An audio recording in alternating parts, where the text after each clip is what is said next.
À 83 ans, Eddie Mitchell n'est plus seulement une voix rocailleuse ni un blouson noir jauni par le temps. Il est devenu un monument vivant, un rock taillé dans 6 décennies de chaos, de tubes, de nuits blanches, de dettes, de rédemption et de millions gagnés puis protégés comme un trésor de guerre. Derrière le sourire en coin et les lunettes fumées se cache l'une des plus belles leçons françaises sur l'argent, le luxe véritable et la manière de transformer la gloire en sérénité absolue. Ce n'est pas l'histoire d'un gosse de Belleville qui a réussi. C'est l'histoire d'un survivant qui a tout eu, tout perdu, tout repris, et qui, à l'âge où d'autres rêvent encore de yachts, vit dans le silence d'une villa perchée au-dessus de la Méditerranée, riche de 25 millions d'euros, mais surtout riche de temps. Aujourd'hui, je vous emmène dans les coulisses d'un empire bâti note après note, brique après brique, erreur après erreur. Préparez-vous. Pendant plus de 7000 mots, on va plonger dans la vie d'Eddie Mitchell comme jamais. Attachez vos ceintures, allumez le jukebox et let's rock. De Belleville aux 2 millions de disques, l'explosion des chaussettes noires et la première fortune, 1958 à 1963. Imaginez Paris fin des années 50. Les rues sentent l'essence, la baguette chaude et la sueur des ouvriers. Dans le 20e arrondissement, un gamin de 16 ans nommé Claude Moine traîne déjà une réputation de voyou sympa. Cheveux gominés, banane impeccable, il passe ses journées au cinéma Rex ou au drugstore de Saint-Germain à écouter les 45 tours importés des États-Unis. Elvis, Gene Vincent, Little Richard. Pour lui, c'est la bande-son d'une autre vie possible. Un jour de 1958, il croise 4 potes du quartier. William Benaïm, Tony Darpa, Aldo Martinez et Jean-Pierre Chichportiche. Il décide de monter à un groupe. Le nom? Les Chaussettes Noires. Pourquoi? Parce qu'ils portent tous des chaussettes noires. Point. La France n'est pas prête. Leur premier concert, c'est au Goldrow, la mecque du rock parisien. 30 secondes après le premier riff, la salle explose. Les filles hurlent, les mecs tapent du pied. En 1961, leur tube, Daniela, reste 17 semaines numéro 1. 2 millions de vinyles vendus en un an. À l'époque, c'est l'équivalent français des Beatles naissants. Claude Moine devient Eddie Mitchell, idole des yéyés, visage de la révolte juvénile. Mais derrière les flashs, l'argent rentre à flot. À 19 ans, Eddie gagne en un mois ce que son père employé de la RATP mettait 2 ans à toucher. Les cachets, les passages radio, les galas dans toute la France. Il achète sa première voiture, une Triumph TR3 décapotable. Il offre des cadeaux fous à ses parents. Il claque aussi. Chemise sur mesure, nuit au Bilboquet, viré à Deauville. Pourtant, quelque chose le dérange déjà. Les contrats sont signés à la va-vite, les producteurs prennent 70%. Eddie sent qu'on le plume. En 1962, les tensions explosent dans le groupe. Disputes d'ego, jalousie, dette fiscale. En 1963, c'est la rupture. Les Chaussettes Noires se séparent après 43 titres et 5 millions de disques. Eddie a 21 ans. Il est riche, célèbre et complètement seul. Il prend la décision la plus folle de sa vie, partir en solo. Tout le monde lui dit qu'il va couler. Il répond « Je préfère couler en étant moi-même que flotter en étant leur marionnette ». C'est le début d'une obsession qui ne le quittera jamais, garder le contrôle. Contrôle de sa musique, contrôle de son image et surtout contrôle de son argent. Il refuse les avances des grandes maisons de disques qui veulent lui imposer des chansons. Il crée sa propre structure. Il signe lui-même ses contrats. Il apprend à lire chaque ligne, chaque pourcentage. En 1964, son premier 45 tours solo, toujours un coin qui me rappelle, entre directement dans le top 10. La machine est lancée. Mais cette fois, l'argent reste dans sa poche. Il achète son premier appartement rue de la Pompe, dans le 16e. Il investit dans des parkings, dans des actions. À 25 ans, il est déjà millionnaire en anciens francs. Ce qui frappe, c'est la discipline précoce. Là où d'autres yéyés flambent tout en 3 ans, Eddie thésaurise. Il se lève tôt, répète des heures, refuse les excès d'alcool en tournée. Il dit déjà, l'argent, c'est comme la santé, on ne s'en rend compte qu'en le perdant. Eddie a 23 ans et déjà 5 ans de gloire derrière lui. Mais il sent que le yéyé s'essouffle. Les fans grandissent, les goûts changent. Il décide de tout plaquer pour aller enregistrer à Londres. Direction les studios olympiques où les Rolling Stones viennent de boucler Satisfaction. Là-bas, il rencontre Jimmy Page, oui, le futur Led Zeppelin, Big Jim Sullivan, Nicky Hopkins. Des pointures. Il enregistre J'ai oublié de l'oublier et Alice. Le son est énorme, bluesy, profond. La France est choquée. Son Eddie national chante désormais comme un vrai rocker américain. Mais le vrai coup de génie arrive en 1974. Eddie part à Memphis. Il pose ses valises au American Sound Studio, là où Elvis a enregistré Suspicious Humans. Il travaille avec les mêmes musiciens, Reggie Young, Mike Leach, Bobby Emmons. L'album Rocking in Nashville sort en 1975.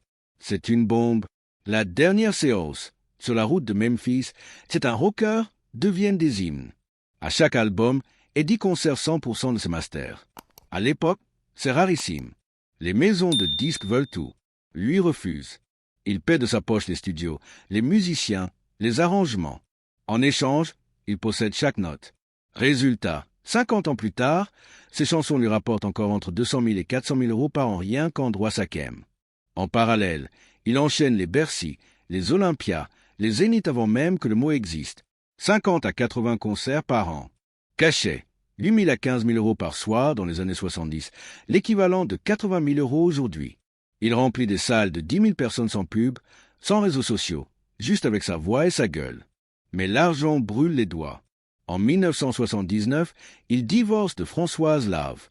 Le jugement est sans appel.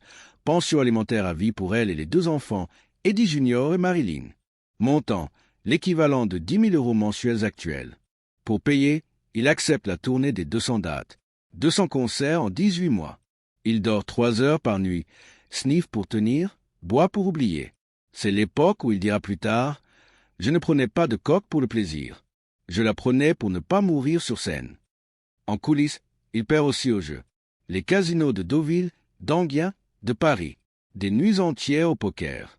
Des dizaines de milliers de francs qui s'envolent. Il raconte avoir perdu 300 000 francs en une seule soirée à Deauville, environ 150 000 euros actuels. Pourtant, même dans le chaos, il continue d'investir. Il achète des appartements à Paris, des garages, des parkings. Il prête de l'argent à des amis et parfois ne revoit jamais la couleur. Mais il apprend. Chaque perte est une leçon. Chaque contrat signé devient plus blindé. En 1979, il est au bord du gouffre. 37 ans, cocaïné, endetté, divorcé, épuisé. Il pèse 20 kilos de moins. Ses amis le croient fini. Johnny Hallyday lui-même lui dit « Schmoll, arrête, tu vas y passer. » C'est là que Muriel entre dans sa vie. Muriel belle, mannequin, belle, intelligente, tombe amoureuse du rocker abîmé. Elle voit en lui autre chose que la star. Elle voit l'homme. Mais elle pose une condition. C'est le jeu ou moi? Eddie choisit Muriel.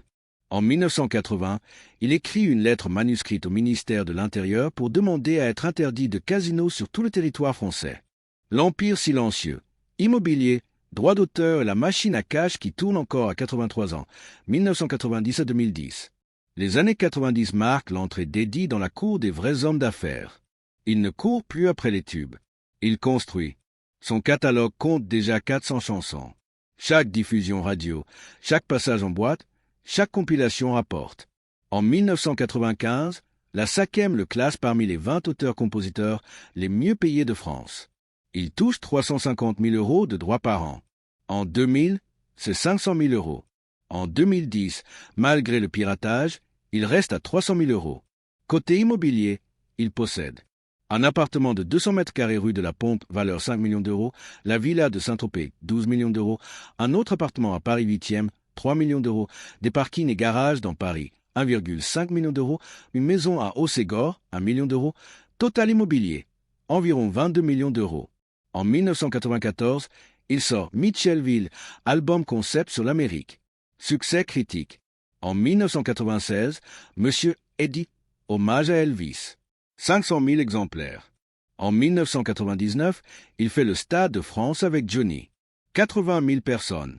Cachet, 1 million d'euros. Mais il refuse les excès. Il ne prend plus l'avion privé. Il voyage en TGV première classe. Il ne porte pas de montre à 100 000 euros. Il porte une vieille Seiko. Il dit « Le luxe, c'est de ne pas avoir besoin de montrer ». En 2009, il annonce sa dernière tournée. Comeback. 80 zéniths. 800 000 spectateurs. 12 millions d'euros de recettes brutes. Sa part, environ 5 millions nets. À 68 ans, il est plus riche qu'à 30. Et surtout, il dort tranquille. Saint-Tropez, la salle de cinéma privée est le luxe ultime, le temps 2011 à 2025. Aujourd'hui, la villa de Saint-Tropez est le cœur battant de l'Empire Michel. Accessible par un chemin privé, entourée de pins parasols, elle domine le golfe comme un nid d'aigle. À l'intérieur, 6 chambres, 5 salles de bain-piscine chauffées à débordement, salle de cinéma 12 places avec projecteur 4K et 3000 DVD à 2800 bouteilles studio. D'enregistrement vintage, l'entretien coûte 12 000 € par mois. Sécurité, jardinier, femme de ménage, impôts locaux. Mais Eddie paie rubis sur l'ongle. Chaque matin, il se lève à 8 heures, prend son café face à la mer, lit Le Parisien, écoute France Info. À 11 heures, il va marcher 5 kilomètres dans les sentiers. À 14 heures, il regarde un western dans sa salle privée. À 18 heures, apéro avec Muriel et les amis. À 22 heures, dodo. En 2025, il annule sa tournée d'adieu pour raison de santé. Il a 83 ans. Il reste à Saint-Tropez 6 mois par an. Il dit « Je n'ai plus rien à prouver. J'ai travaillé 60 ans pour pouvoir dire non. » Sa fortune est estimée à 25 millions d'euros. 45% immobilier, 25% droit des auteurs, 20% placement financier, 10% liquidité. Il n'a pas de yacht, pas de jet, pas de garde du corps. Son seul luxe, une vieille Jaguar XK150 de 1959 qu'il sort une fois par mois. Il dit « Le vrai luxe, c'est de pouvoir rester chez soi un mardi matin sans que personne ne vous emmerde. » L'héritage, les enfants et la leçon finale. Comment transmettre sans gâcher? Eddie a 3 enfants. Eddie Junior, 56 ans. Éditeur musical, gère le catalogue paternel. Marilyn, 54 ans. Discrète, loin des médias. Pamela, 42 ans. Fille de Muriel, travaille dans la production. Il leur a tout appris. Ne jamais signer sans lire, ne jamais emprunter pour consommer, investir dans la pierre. Avant tout garder 6 mois de salaire de côté, il dit « Je ne vais pas leur laisser 25 millions pour qu'ils les claquent en 3 ans. Je leur laisse l'exemple. C'est plus solide. » Son fils Eddie Junior a créé une société qui gère les 500 masters. Chaque année, elle génère 400 000 € de royalties net. L'héritage est blindé. En février 2025, il reçoit la victoire d'honneur pour 60 ans de carrière. Dans son discours, il dit simplement « Merci d'avoir payé vos disques. Grâce à vous, je peux rester chez moi. » La salerie, lui, pleure. Les secrets du catalogue. Comment 500 chansons rapportent encore 400 000 € par an à 83 ans? Focus droit d'auteur, Sakem, streaming, synchro. Ouvrez Spotify. Tapez Eddie Mitchell. 1,8 million d'auditeurs mensuels. En 2025, à 83 ans, sans avoir sorti d'album depuis 2017. Comment c'est possible? Parce qu'Eddie Mitchell n'a pas seulement vendu des disques. Il a vendu des éternels. Prenez La Dernière Séance. Sortie en 1975, 50 ans plus tard, elle passe encore. 180 fois par semaine sur les radios françaises, Nostalgie, Chérie FM, RTL, 42 000 streams par jour sur Spotify France, 28 000 sur Deezer, 15 000 sur Apple Music, ça fait 85 000 écoutes quotidiennes. À 0,003 € le stream, moyenne Sakem, ça donne 255 € PAR jour rien que pour cette chanson. Multiplié par 500 titres. Faites le calcul. Mais le vrai jackpot, c'est la synchro. Chaque fois qu'un réalisateur veut du vrai rock français, il frappe à la porte d'Eddie. Exemple concret, 2023, couleur menthe à l'eau dans la pub BMW série 480 000 2024 €. Sur la route de Memphis, dans le film Netflix Les Amateurs, 120 000 2025 €. Pas de Boogie Woogie dans la série Canal+, HP saison 4, 95 000 € total, synchro 2024 à 2025, 680 000 € brut. Et la Sakem, Eddie est sociétaire depuis 1968. Il touche droit d'auteur, composition, droit voisin, interprétation, copie privée équitable, rémunération plateforme en 2024, son relevé Sakem, 412 376 € net. Son fils Eddie Junior gère la société Schmoll Édition. Elle possède 100% des masters de 1964 à 2025. Aucune maison de disques ne touche un centime. Quand Universal veut rééditer un album, il paie une licence à Eddie. Pas l'inverse. En 2025, le catalogue est estimé à 12 millions d'euros. C'est plus que ce qu'il a gagné en tournée toute sa vie. Eddie Junior m'a confié. Papa a refusé 8 millions d'euros en 2018 pour vendre le catalogue à un fonds américain. Il a répondu, « Mes chansons, c'est comme mes enfants. On ne les vend pas. » Résultat, À 83 ans, Eddie touche encore plus d'argent en dormant qu'un artiste de 30 ans faisant 150 dates. L'immobilier caché, les 22 millions d'euros en pierre qu'on ne voit jamais, parking, garage, appartements anonymes. On connaît la villa de Saint-Tropez. Mais 70% de la fortune d'Eddie est invisible. Liste complète au 1er novembre 2025.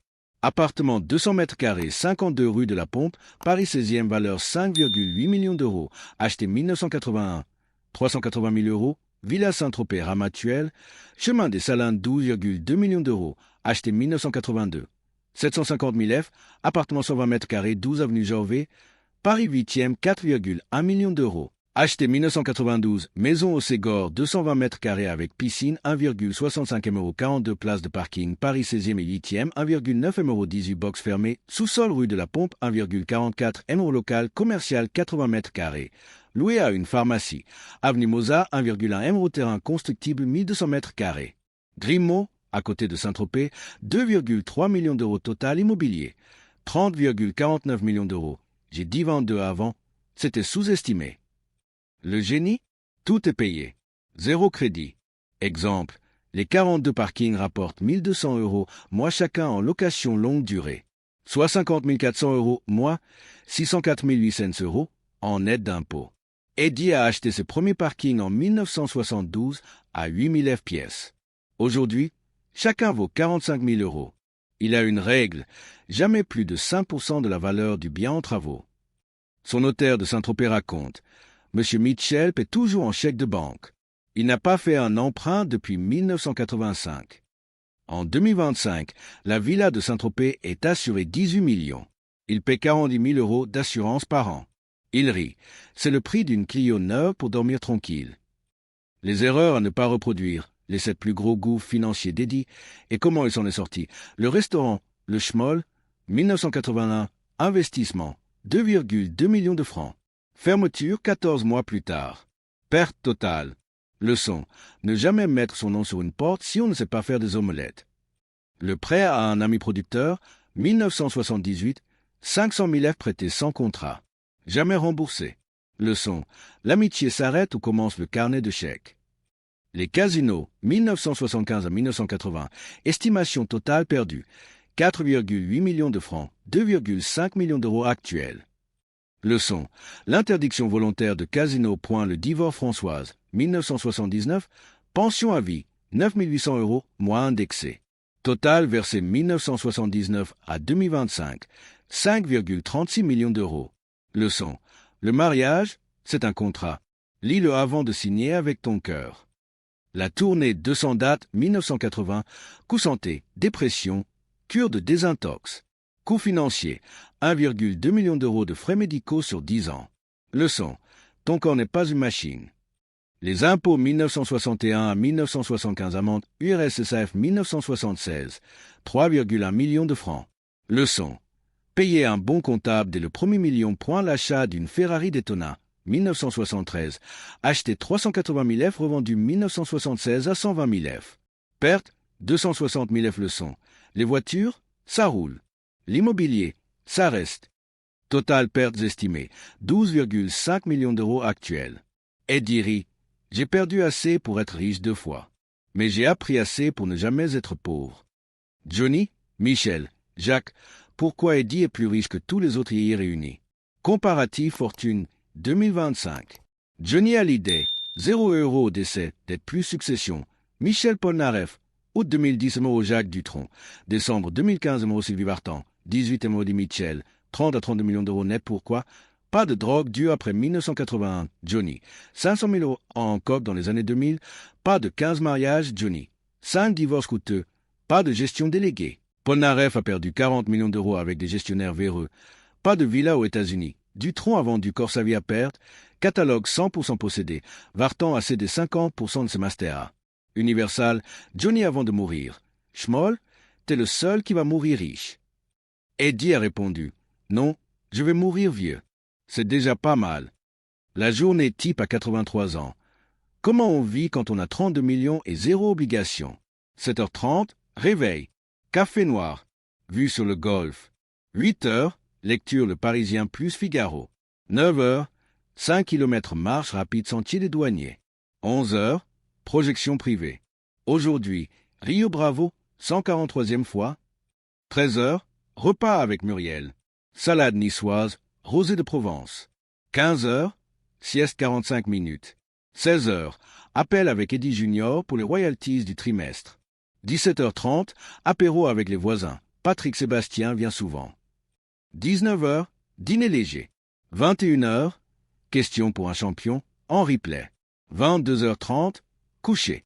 0 rendez-vous. 0 réunion. 0 patron. Il dit, j'ai travaillé 60 ans pour avoir le droit de m'ennuyer. Et je m'ennuie divinement bien. Les 12 règles d'or d'Eddie Mitchell pour mourir riche quand on est artiste possède tes masters. Toujours point lit chaque contrat 3 fois point, paie tes impôts le jour même point, achète la pierre. Jamais de voiture point et ne prête jamais plus de 5 000 € à un ami point mariage égal, contrat de mariage. Point un bon comptable vaut 10 tubes, point refuse les avances sur droit futur, point garde 12 mois de salaire en liquidité, point et ne signe jamais quand tu es saoul. Amoureux ou déprimé point le luxe, c'est le temps. Pas alors point quand tu as gagné 10 millions. Arrête de compter. Vie. L'ultime confidence. La lettre qu'il a écrite à ses enfants. Intégralité révélée. Mes enfants, si vous lisez ça, c'est que je suis parti voir si Elvis est vraiment vivant. Je vous laisse 3 choses. Le catalogue. Touché y part avant 2050. Il vaudra 50 millions points et la villa. Vendez jamais. Louez-la 50 000 € le mois l'été si vous voulez point est ma règle. Travaillez comme si vous aviez rien. Vivez comme si vous aviez tout. Je n'ai pas été un père parfait. J'étais souvent en tournée quand vous aviez 8 ans. Mais j'ai été un père présent quand vous aviez 40. L'argent que je vous laisse n'est pas un cadeau. C'est un examen. Si vous le gardez, bravo. Si vous le perdez, vous aurez au moins appris. Je vous aime. Papa. PS. Si vous vendez la Jaguar, je reviens vous hanter. Eddie Mitchell n'a jamais été le plus riche du rock français. Johnny avait les villas, les Harley, les dettes aussi. Mais Eddie, lui, a gardé. Il a tout eu. La gloire à 19 ans, l'argent à 25, la chute à 37, la renaissance à 40, la sérénité à 83. Sa fortune, 25 millions d'euros. Son vrai trésor, le temps, le silence, la vue sur la mer, la femme qui l'a sauvé, les enfants qui portent son nom sans le salir. Il a prouvé qu'on peut être un rocker, un rebelle, un excessif, et finir en gentleman riche, calme et libre. Alors oui, les légendes paient le prix du succès. Mais certaines, comme Eddie, apprennent à le faire payer en retour. Et vous, qu'en pensez-vous? Le secret d'Eddie, c'est la discipline ou simplement la chance d'avoir rencontré Muriel? Dites-le en commentaire, likez, abonnez-vous, et on se retrouve très vite pour une autre vie de légende. Schmoll forever.